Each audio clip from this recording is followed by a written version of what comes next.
Welcome back, YouTubers. Right, my steroid cycle. Now, the reason I'm doing this is, well, one part of it would be I get so many DMs on Instagram, so many questions.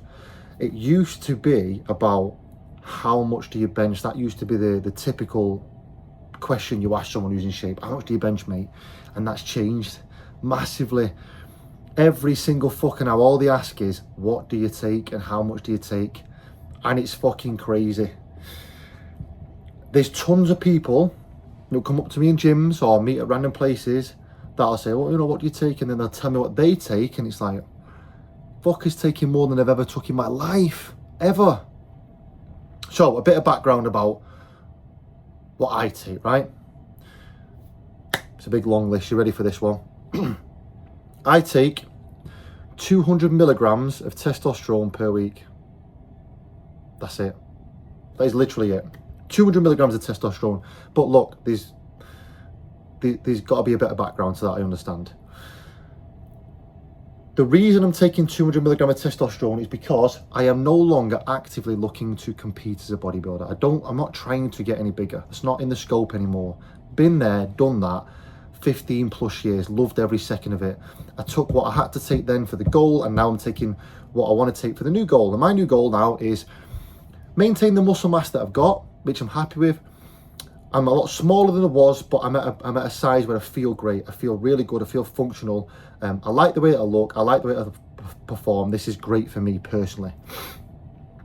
And I'm trying to find the right level. I'm trying to find the lowest amount possible that I can take to maintain this. And at the minute, I'm down to 200 milligrams. Well, it's like 180 to 200 milligrams of testosterone.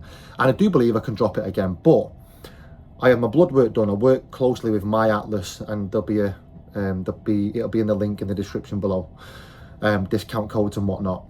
Now, my health markers have just continued to improve. They're almost fucking immaculate. So if the health markers are immaculate, I then don't see the need to then reduce the testosterone even more. What's the fucking point? Job's well done. It's doing what it needs to do. It's keeping me in shape. It's keeping me feeling good, and I'm healthy. So that's a fucking win. Now, important to not get confused, right? You have to do what you have to do to get to a certain place. And when you're there and you're just looking for maintenance like me, it's pretty fucking easy then. Because all the shit that you've had to do to get there has been pushing. Now all you got to do is not push anymore, and you won't go backwards. You just steady out. That's all I'm trying to do. I'm not going to start reeling off a big cocktail fucking list for people to pick from and go, I should take this, I should take this. You have to understand that what I do is specific to me, and what you do needs to be specific to you, right?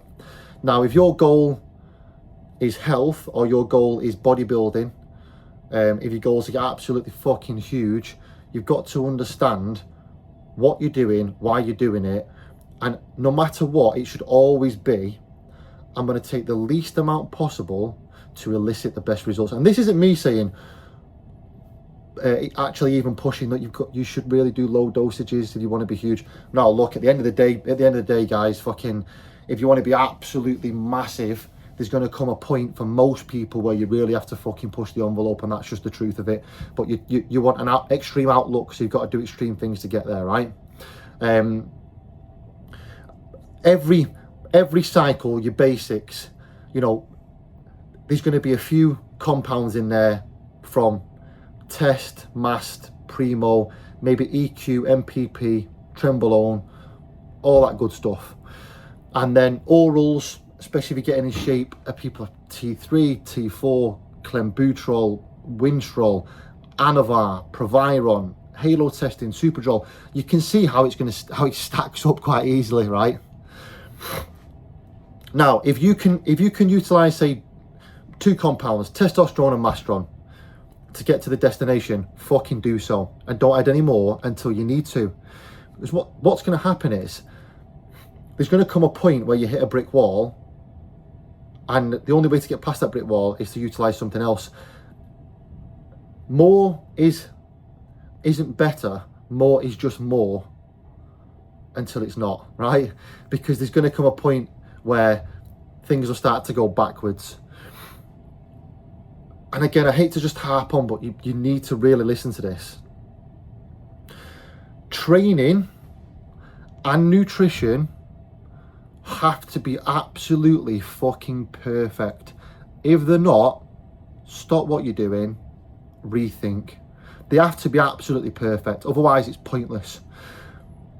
The anabolic side that you're going to utilize is like the icing on the cake, right? Everyone will make incredible progress from having a strategic fucking training plan, training really hard, and a perfect nutrition plan. For most people, the gear side of stuff, the cycle, is only really required to build a crazy super physiological amount of muscle. Because you see, if you look, and you've only got to look, right, all these natural guys get completely inside out, skinned, peeled, fat free, with zero drugs whatsoever, but they don't get very big, because you need to take that anabolic side for most people to get to that point. But most people jump the gun and they start taking anabolics before they're ready for it, and then you never get there because there's a point of diminishing returns. And that's not to say when you do get absolutely huge on a cycle, unfortunately then you have to utilize the cycle to get lean, because if you remove the whole cycle and try to do what a natural does to get lean, then you're going to lose all that muscle. Anyway, this is just I tried to keep this just a short video, just to pinpoint, just to let people know that training comes first, nutrition comes first, then comes your cycle, then comes your gear. And it doesn't matter if I take 200 milligram, 4, 6, 8, 1500 milligram, it means nothing to you. It genuinely means nothing to you. Don't look at the next guy and take what they're taking because they look how they look. Even if you go, I'm going to train the way they train, I'm going to eat the way they eat, I'm going to take what they take. It doesn't fucking work, because that's them and you are you, and genetics play a huge role in this. They play a huge role in everything in terms of how you actually utilize the fucking drugs. If they're actually going to be beneficial for you in that dosage, if it's going to absolutely smash your health markers to bits. Some people are lucky, some people are not so lucky. Some people 3 hours cardio to get lean, some people 20 minutes cardio to get lean. You are your own person and you need to understand that. I just realised I'm rocking back into you then. It's not the boat, that's just me on a fucking shitty chair. Anyway, any questions, as always, drop a comment, like, share, subscribe, and I'll catch you on the next one.